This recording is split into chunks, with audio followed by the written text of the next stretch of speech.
Assalamu alaikum. Hello guys, welcome back to my channel. I'm Ansad Italy.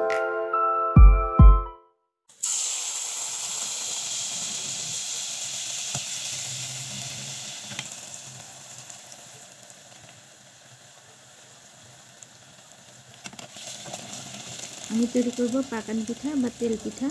তো আমি এটা তৈরি করার জন্য চালের গুঁড়া 2 কাপ নিয়েছি আর গমের ময়দা 1 কাপ আর পরিমাণ মতো চিনি আর সামান্য লবণ। এবার আমি এটা একটা ডো রেডি করে নেব।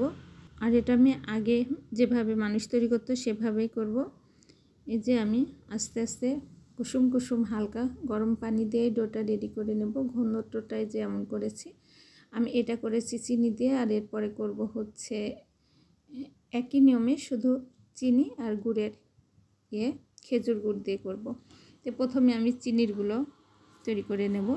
তো চুলায় প্যান বসিয়েছি, পর্যাপ্ত পরিমাণ তেল দিয়েছি, তেলটাকে গরম করে নিয়েছি। এবার পিঠাগুলো দিয়ে দেব।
যে পিঠা ভাজার শব্দটা অনেক ভালো লাগতেছে।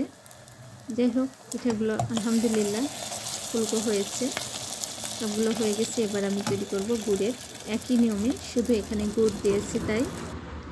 আর আমি চুলায় তো আমার প্যান বসানোই ছিল, ওই তেলেই আমি দিয়ে দিয়েছি একেবারে 3টা করে। এভাবে আমি সব পিঠাগুলো তৈরি করে নিয়েছি। যে গুড়ের পিঠা অনেক আলহামদুলিল্লাহ পারফেক্ট হয়েছে, ভেতরে তেমন ময়দা না এবং ফুলকো হয়েছে, দেখতেও মাশাআল্লাহ, খেতেও কিন্তু আলহামদুলিল্লাহ। চায়ের সাথে খেতেও বিকেলেও অনেক টেস্টি হয়।